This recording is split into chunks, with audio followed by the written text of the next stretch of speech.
L'actualité à Nancy et ailleurs. Le 27 avril prochain, une usine dédiée à la fabrication de jeux de société ouvre ses portes en France et plus particulièrement tout près de Nancy, à Houdeman.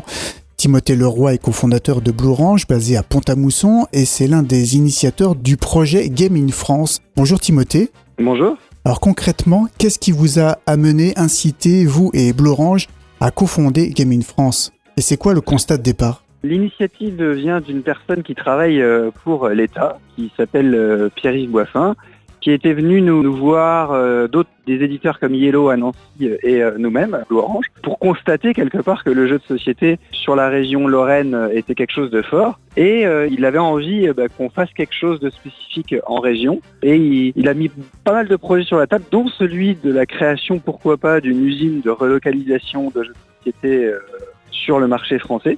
Et j'avoue qu'au départ, moi, j'y croyais pas, mais il nous a fait mettre le dossier sur la table, y travailler et se rendre compte, mois après mois, projet après projet, qu'il y avait quelque chose de très sympa à faire. Parce qu'aujourd'hui, 99% des jeux de société sont fabriqués à l'étranger, c'est ça?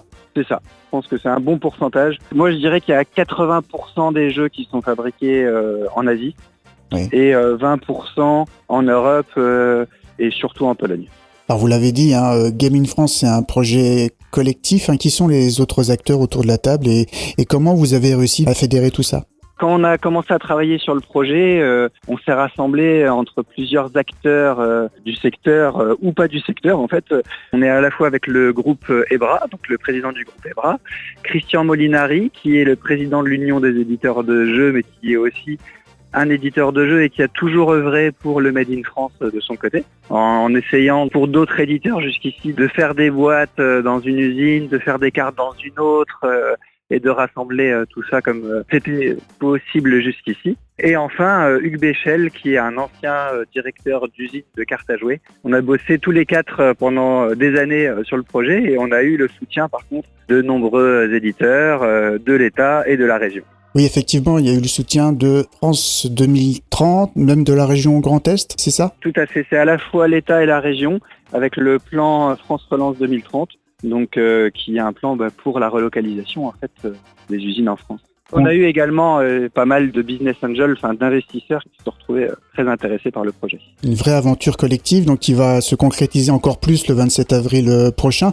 Alors un éditeur qui va venir fabriquer chez vous aujourd'hui, qu'est-ce qu'il va gagner par rapport à une commande en Asie? Il va gagner de la sécurité, il va gagner du temps et il va gagner la notoriété, le fait de faire du Made in France. Mais c'est vraiment pas ce qu'il recherche en premier. La première chose qu'il va gagner, c'est aujourd'hui, on le voit bien quand on fait en Chine, entre le temps de production et le temps de transport, quand il n'y a pas un problème autre, c'est 3 à 4 mois. Donc il faut commander 3 à 4 mois les jeux en amont avant de les recevoir et de pouvoir commencer à les vendre. Et ça occasionne pas mal de problèmes et de coûts cachés, j'ai envie de dire. Que ce soit des ruptures de stock, où on a commandé, 5000 jeux en Chine, le jeu marche très bien, on vend tout au bout de quelques semaines, et du coup on se retrouve 3-4 mois sans vendre aucun jeu parce qu'il faut reproduire le stock. Ou inversement, quelqu'un qui a peur de se retrouver en rupture de stock, ça peut être du surstock parce qu'on se dit il faut que je tienne de toute façon 3-4 mois, donc je vais produire beaucoup plus.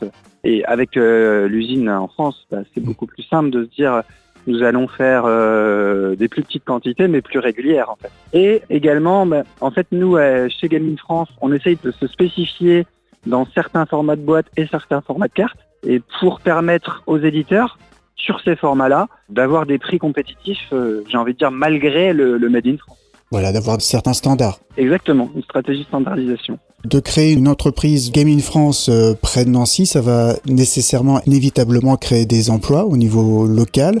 Alors quels sont les profils des personnes qui vont être embauchées? Il y a déjà des embauches, Il y a des personnes en supply chain, c'est surtout des régleurs et des opérateurs de machines. Il y a également une personne à la compta, une personne au commerce. Et puis plus l'usine va progresser, les emplois seront divers. Alors j'avais vu en préparant aussi que vous prévoyez aussi de prendre des personnes en situation de handicap. Tout à fait, oui. On va travailler en fait avec un ESAT. Une fois que les boîtes sont produites, les cartes sont produites, la mise en boîte, la finalisation de la mise en boîte, ça fait par des personnes en situation de handicap qui travailleront directement dans les locaux de l'usine. Alors le 27 avril, c'est l'inauguration. Qu'est-ce qui va se passer ce jour-là et qu'est-ce que ça représente pour vous après tout ce travail déjà réalisé? Ça représente beaucoup parce que c'est vrai que c'est beaucoup de travail, beaucoup de temps, beaucoup d'échanges. Et puis, j'ai envie de dire, c'est un moment de fête où on va pouvoir, avec toutes les personnes qui nous ont soutenus, qui croient en notre projet, le fait que ça y est, ça démarre enfin. Et puis, ça sera aussi l'occasion pour les éditeurs qui sont invités là, de leur montrer notre savoir-faire et de les convaincre de travailler avec nous dans le futur. Alors, qu'est-ce qu'on peut vous souhaiter à Game in France ? Écoutez, que ça continue comme c'est parti là, et plein de succès, plein de jeux produits, et puis de voir plein de jeux de société fabriqués en France sur nos étals. Merci beaucoup Timothée. Avec plaisir, merci à vous. L'actualité à Nancy et ailleurs. C'est sur Fudget. Pour y participer, contactez-nous au 03 83 35 22 62.